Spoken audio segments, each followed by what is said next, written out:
Hello and welcome to the Hospitality Twins podcast. I'm Jerry Reyes. And I'm Ramon Reyes. Tourism offers us an opportunity to visit new places and experience new and exciting attractions. But it's the people within the hospitality industry that make these experiences unique and memorable. We look forward to shedding light on the talented people who make the hospitality industry special. And also to providing coaching and career tips to those seeking to join our industry.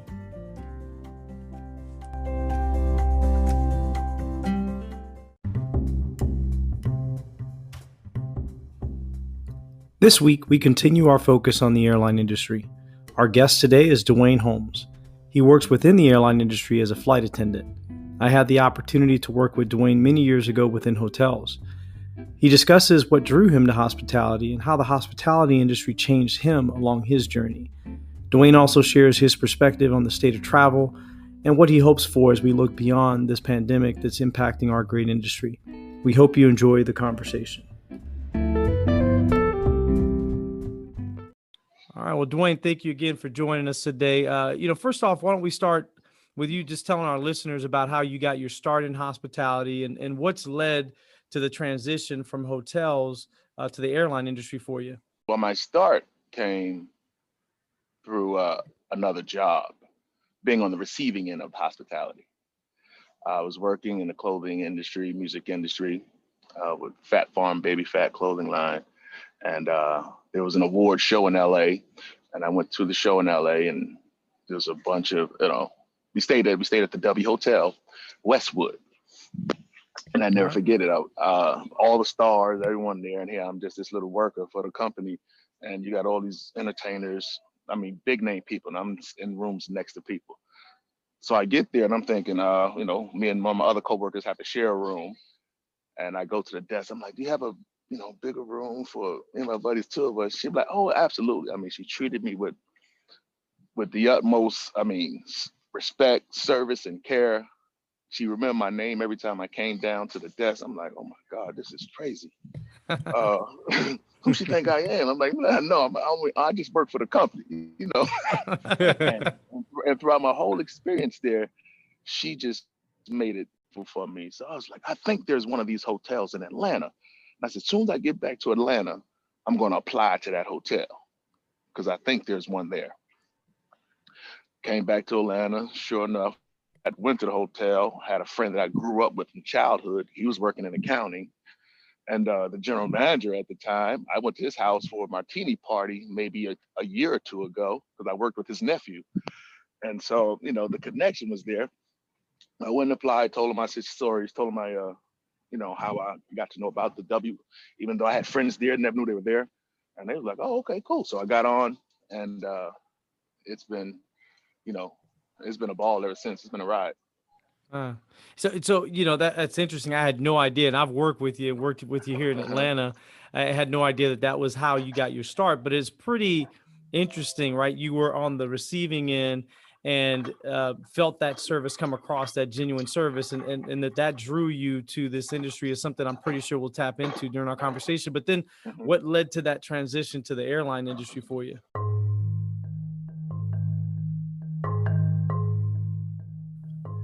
Dwayne goes on to share how one experience led to another for him. While working at the W Hotel here in Atlanta, he met some guests that worked with a major airline. They appreciated his approach to service as well as his level of engagement, and they then suggested that he look at airlines as an option. These guests eventually became colleagues and leaders for him. Dwayne attends the very events that he was fortunate to be part of servicing while working in hotels. So they were there this whole week. And at the time I said, I want to work at the airline and at the hotel so I can have both benefits and the rest of my life. There's perks. No, perks. Right. Yes, absolutely perks, And that's, if I can do this for the rest of my life, then all my vacations be $300. They're covered. Right. So I was like, cool. So I'm in there, and me just with my personality, I'm being who I am now. And but being at the W, you had that freedom, and we'll get into the whatever, whenever type thing. But you had that freedom to be you, and to do whatever you feel needs to be done to satisfy the customer within reason. Hmm. As long as not illegal or immoral. That's a Yeah, marriage yeah, license. exactly. And they all receive things differently. So I'm telling jokes. You know, I'll send a couple Voss Waters upstairs or to their room. I would recognize that there would be sometimes 10, 15, 20 people at the desk in the morning Mhm. time during their conference. And so I had the attention of our guests, but never knew it. Mhm. But I Mhm. had the attention. So in hindsight, I was having my interview without knowing. Right. Hmm. But Yeah. but that was my stage. That's naturally what I wanted to do. If I got a crowd, let's come on, baby, come on with it. Exactly.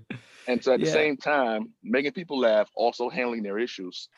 Working together and the team we working with at the time at the desk, we were a cool team. We all got along, and so I'm handling issues, dealing with people, showing personality, satisfying needs, picking up balls that we dropped may have but it was just something that I enjoyed doing. That was where I shined. Yeah.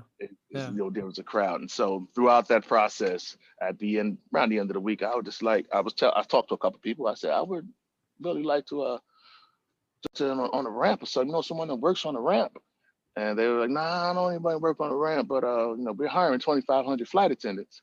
But I was like, okay. I was like, well, just bring a couple guys to talk to me and let me know how it is in the industry for the transition and how it is for family and moving and everything. Just bring a couple guys to let me know how it is. And so by the end of the week, a couple guys get to like, man, it's the best job of your life. I don't know how much you're making here, but eventually you'll be making way more than you're making um, at this job. I know you probably look like you love this job. If you love this, you're gonna love that. Just imagine doing this in a different city every single day of your life. And Hmm. I was like, okay, cool. Yeah. So I applied September, October '07. I applied around October, got hired in January of '08. Dwayne, one of the things that stands out to me as I hear you speak, and I look, I was there with you for part of those interactions with not Mm-hmm. just those folks, but also with all the guests. And you mentioned just really being able to get in and conversate with them, and the true definition of hospitality, right? Just being hospitable, Mm-hmm. being their host. What I recall about you is being that person that was always looking to engage people and have conversations with them, and really get to know them, but through Mm-hmm. getting to know them, understand how to service them and exceed their expectations. All three of us, my brother, you and I, all three of us have worked for W, and so we understand exactly what that means when you say you were afforded the opportunity to be yourself.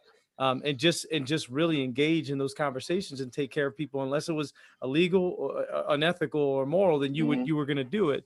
And Right. so I'm not surprised to see you make that transition to the airlines. And we're going to talk a little bit later, about that in terms of how this experience, even within the hospitality, the hotel segment of hospitality, has transitioned over to the airlines for you. Dwayne, one of the things that you mentioned stands out to me in terms of finding something that really you could be yourself in, and something that you identified with. You saw it as an outsider, and then you wanted to be Mm-hmm. part of it. It reminds me, and you guys were just talking about it, but we've all worked for W. Ramon and I both helped open up the W Mexico City.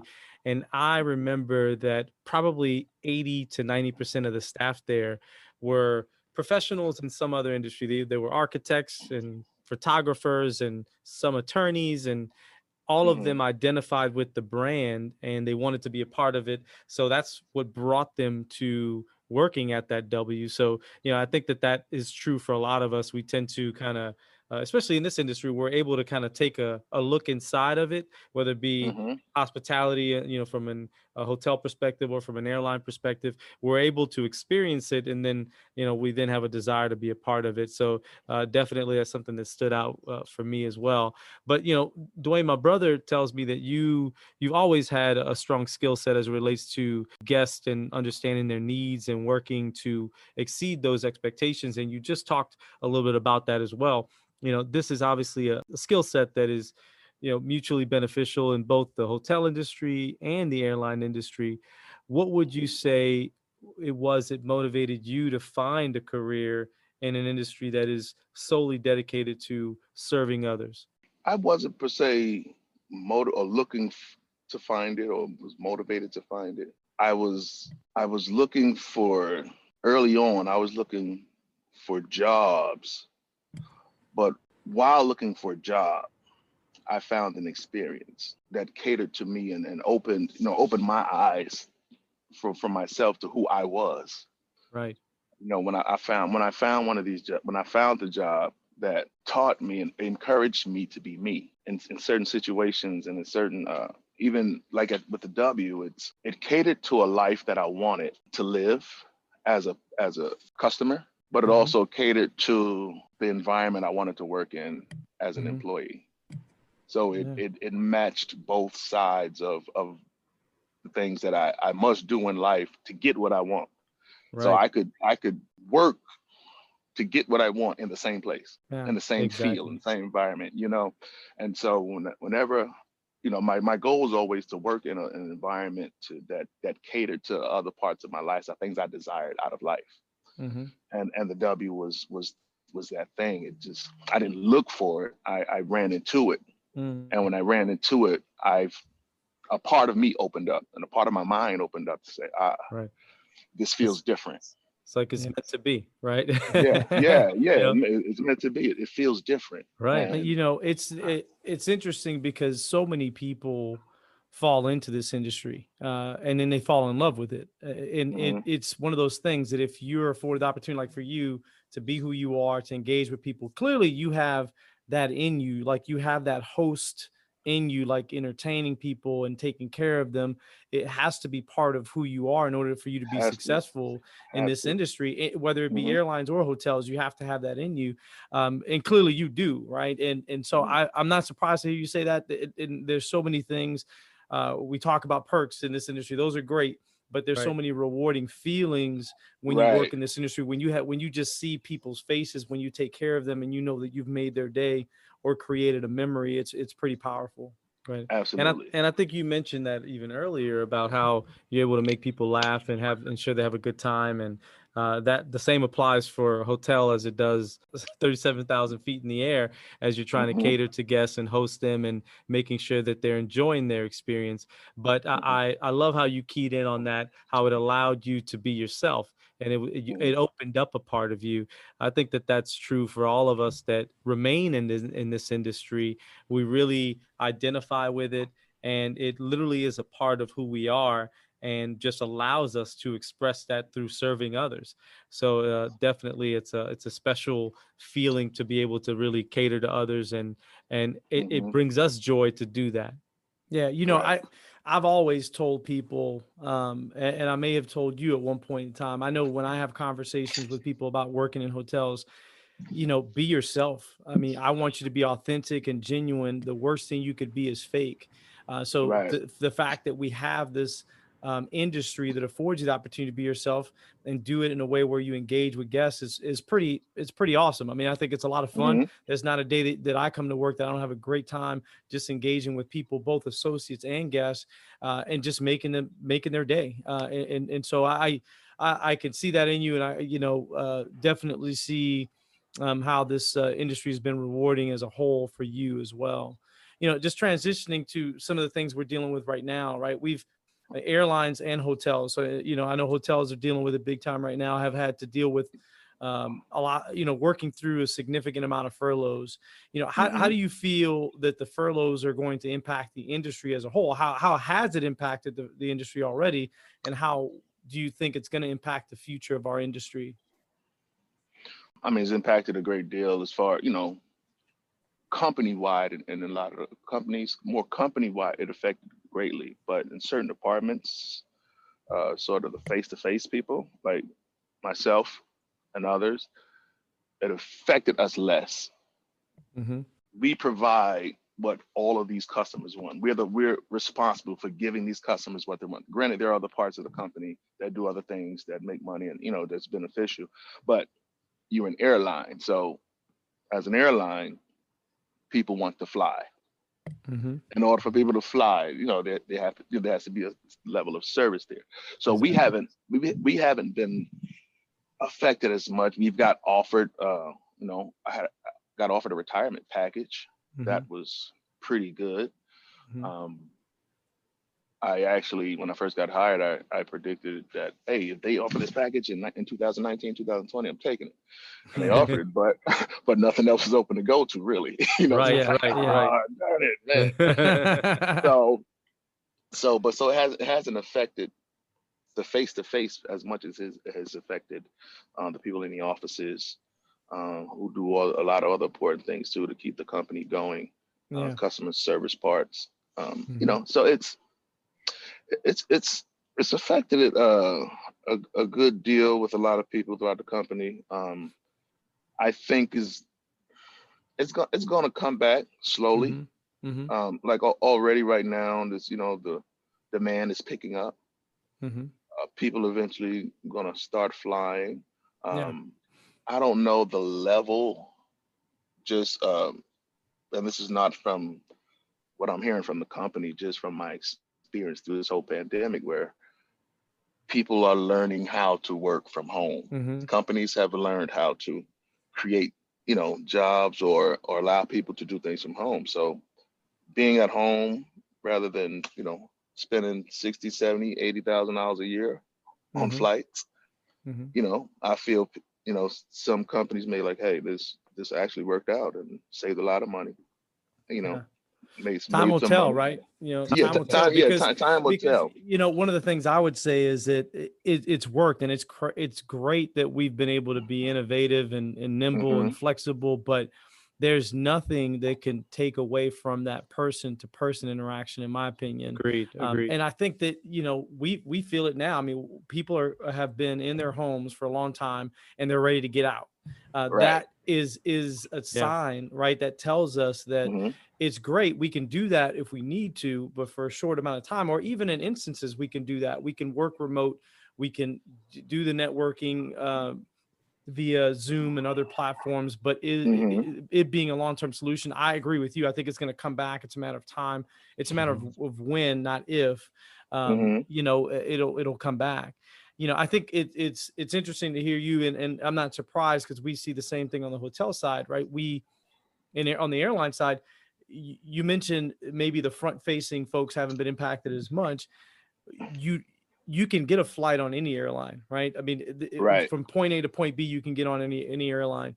But Hmm. what you can't take away is that service element and that experience that you're going to Exactly. get, and it's delivered differently by every single one of Hmm. the competing airlines out there. Same thing for hotels, right? We deliver Right. service differently. At least like we like to think about our experiences being different from brand to brand. And so I think that I'm not surprised to hear you say that, because I think that that's what truly sets our industry as apart. It's what Hmm. makes our industry special, as well as that you have that element of service. It's always going to be there. And again, service can only happen, in my opinion, face to face in hospitality. Right. Our goal is always to have people feel like we're welcoming them into our home. Or if you're welcoming them via a Zoom or another platform, Right. it's Right. not going to feel the same, and you're not going to Exactly. have that network, even the networking component, right? Just being around other people and having meetings. And so I Hmm. think that we're going to see that bounce back. It's a matter, our industry is resilient. It's a matter of when, Right. not if. And Right. I completely agree. I think that that's spot on, and that people are going to have that need to network, that face to face interaction. But beyond that, and I'm sure you see a lot of this as well, Dwayne, is that we're already having this cabin fever, and we are itching Hmm. to get to family Get too. that. Right? People Yeah. are looking to, Hmm. people have been distant from their families, and they want to get back to those times when they're able to visit different places and then visit their family, give them a hug. Obviously, we're going through this pandemic right now, but folks, I'm sure, are eager to get back to that. And there's going to be a lot of pent up demand to really see that come back. And I mean, obviously, we all look forward to that because we see those folks coming to our hotels. Hmm. You're servicing them in the air, and we're servicing them once they arrive. And I think that we're all eager to get back to that. But those folks are also eager to have those experiences again as well. You know, Exactly. so, Dwayne, let me ask you this. So, when we think about, obviously, we've been talking about this pandemic, and we're talking about how it impacts the service side of things. But uh, from your perspective, how has the pandemic impacted the processes that the airlines are now having to follow or looking to follow and adhere to when it comes to cleanliness and sanitation and perception of safety? I've kind of been doing very well with that, been taking extra steps. And I mean, the process that we've taken for, for us, we also provide to the customer as well, for the cleanliness, the extra sanitation, the fogging of aircrafts for every flight, the spacing of the seat. We've been operating at 6% capacity for a while now. So there's a seat in between each passenger on all flights, except if you're maybe one of those regional carriers, then they have smaller seat spacing. So, Okay. but they've been doing a ton Yeah. Yeah. extra steps of making sure it's safe, Hmm. which what I think is gonna during this process is very important towards how we recover and how we come back, Hmm. even for the customer. It'll be interesting to see how much of that sticks around, right? I mean, because you think about some of the things we're doing right now, even inside hotels, I'm Hmm. sure for airlines, they're good ideas. And they're like, man, shoot, Hmm. we should be doing this all the time. And we'll probably Hmm. continue to do it even beyond this COVID time period that we're living in right now. Yeah. And I was going to say the same. I think that we can all assume that a lot of these things are going to be around for quite some time.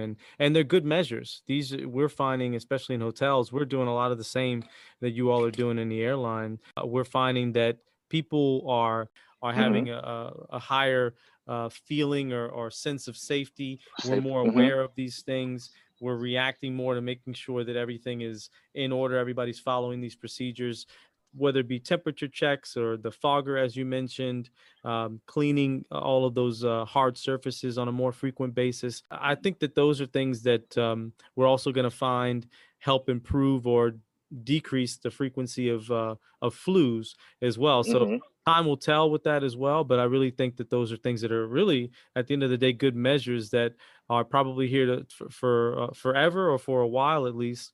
And we're all going to find that we benefit from them. You hit on a Hmm. really good point, Dwayne, in that, and I think you started off with this saying, hey, they're doing the same thing that they're doing for associates or for the company you work for. There's so many different experiences Yeah.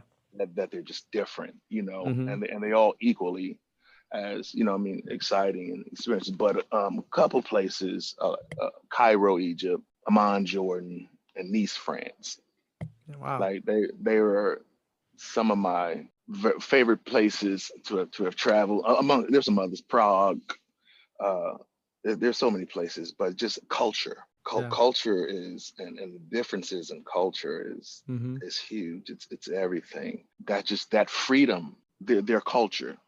Right. You're more welcome. You're more welcome because as Americans we get a little snobby and think we go somewhere. I mean, you don't speak no English, but you're in my country. Try to speak my language and try to talk to me. Exactly. Yeah. Try to talk to me. Adapt my culture. I've been Hmm. adapted to you guys for years. And so when I go to countries, I just try to adapt to their culture, their language, communicate their way. Hmm. And it's just you can't pay for that learning experience. That's so interesting, man. I tell you, you would wonder. You mentioned a little bit, but the reverse. How folks feel when they come into the United States from Hmm. abroad, and with our hospitality and how they perceive that. I'm definitely. I find that very interesting. It's interesting. Yeah. Right. Well, you know what kind of stands out to me, and I think that we all go to other places and seek to appreciate their culture and their ways and the food, of course, right? But it sounds like you, with your visits and the perspective that you go in with, you also come back with a perspective and an appreciation even for where we live because of Hmm. the freedoms, as you mentioned, and the different ways. So it's interesting. I'm quite jealous, obviously, because I don't travel as much as you have. But it makes me want to visit those places that much more, really, just to experience that and understand how it feels to go into a place with a different culture and then come back with a unique perspective and appreciation for their culture, but also a renewed appreciation even for our freedoms and our culture here as well. Go It's a ahead. two-sided. It's still a two-sided coin because some of the restrictions and that they have over there, to me, sometimes it's comforting. Right. It's comforting that someone's not running around over there doing whatever they want, saying what they want, yielding what they want. So, Right. sometimes there's structure. There's a Exactly. certain level of structure that's comforting, and like, okay, I can deal with this. Yeah. Because now everyone of those countries are on the same page. And what, what I should do, what I should not do, what's acceptable, what's not acceptable. And so there's part of that over there. It's good and comforting. Not fully, No. but just part of it is good. Well, it's definitely really interesting, and I'm still jealous, and I'd love to visit some of these places, and hopefully one day soon I can start We making can, these brother. trips. We And can. I You get the could, room, I get the flights. right. That's easy. That's easy. Well, I want to switch gears here just a little bit, and obviously, again, we've been talking about the pandemic, and we're always interested to hear, and because all of us have unique perspective of what's been happening here with the pandemic, and we've talked about the impact on hotels, some of the impact on the airline industry, and again, we're sharing that because, as I mentioned, you guys fly them here and we service them once they arrive. Given the pandemic, what have you seen as the impact to you personally? Little more the freedom of being me in the workplace. I have to check it now. Like the physical connection stop. And so that's a barrier for me. It becomes a barrier. And I do the best I can with my words and conversation, and that gets me through easily. But sometimes a handshake and a touch on the shoulder, for me, it breaks any barriers before we even talk.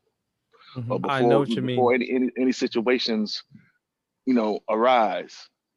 If something comes up and they have to address me, they're gonna be a little considerate in how they address me. They still may be a little upset, but it's gonna be a lot different approach in how they address me. So so setting the tone like that a lot of times has been tougher through the pandemic. And how, but then there's some rules and stuff that just have to be followed. And I had to set the tone also for the others around me who are not like me. There's some other flight attendants who don't have my style of service. And so I know exactly what you mean, because for me, it's the same way. Like when I approach a guest, I'm so used to approaching them, shaking their hand, or it might be a touch on the shoulder as we greet them, just something that really kind of breaks down those barriers, as you mentioned. And I'm so used to doing that. And it's difficult because as soon as I walk out to the lobby and I engage with the guests, I'm 6 feet apart now. And I'm greeting them without shaking their hand. It feels so odd, right? It feels so like something is missing, and you're not able to set the tone in the same ways that you would. And I appreciate what you're saying, because you have to find a different way, and it's so difficult with just words, because we're always very perceptive, and we can tell by someone's body language, by their tone, and just how they engage with us, if they're being sincere in their level of service. And with a component of that missing, it's really hard to replace it. So I know exactly what you mean. Yeah, and to add to that, really, you think about, even Jerry made this point, we're able to read people and understand what their expectations are. It's even that much more difficult. You can't have that physical contact as much. You can't be as close. But then now you have this barrier, the face mask that you're looking at, where you can't see that individual as well. Yeah. To everyone in our industry's credit, we're still doing it. We found other ways. We're finding ways to engage with our guests and still convey to them that we appreciate their business and that we're here to serve them. But it is different, and it's hard.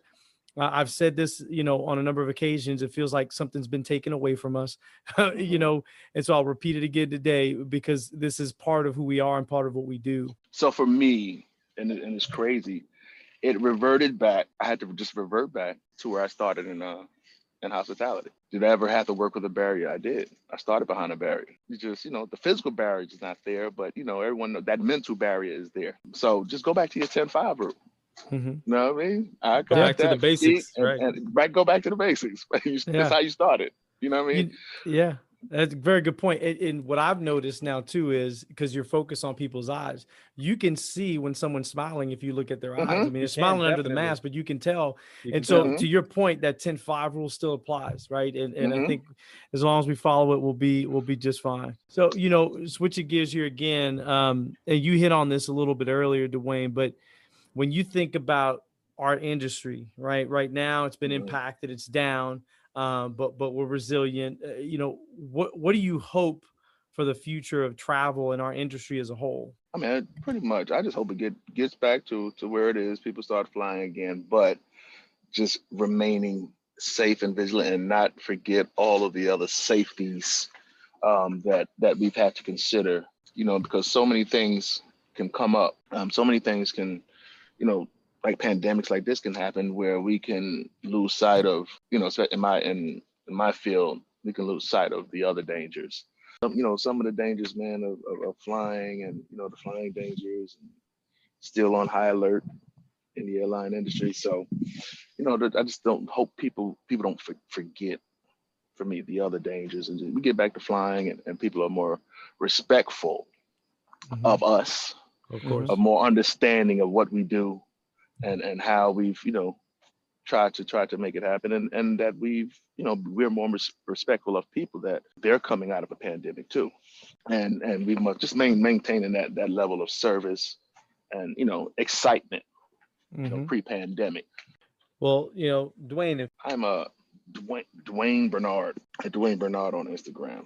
perfect, perfect. I'm sure that some will benefit from hearing your story and your trajectory, and what kind of makes you tick. And I Mhm. appreciate your time today, having the good fortune to have worked with you. It's great to see you continue to do great things, and to hear that you're a leader and what you do. You've always been a leader. I mean, even when you're Mhm. at the desk and engaging guests, you've always found a way to lead in one way or another. So I'm not surprised. I think that it's just great to hear your story and how it started. I am sure that others will benefit from listening to you, and they may find themselves in a place in their own lives where they say, how do I get to that point? And your story is going to help them be able to do that, at least establish a path for themselves. So I appreciate you joining us today, and Thank you. look forward to you continuing to do great things in the future. Thank you, man. I really appreciate you guys having me. I actually enjoyed it, and but I can honestly say that, Raymond, Ramon, you had a big part of this. You set the tone, you set the example, and in this industry, that's what it's going to take to continue creating people in this industry with that mindset. Yeah, Is someone has to set an example that, okay, it can be done. I can have fun. I can be myself and provide what I need to provide, and use a big part of that. And yeah, you made it yeah. very comfortable for me to be that. So I appreciate you for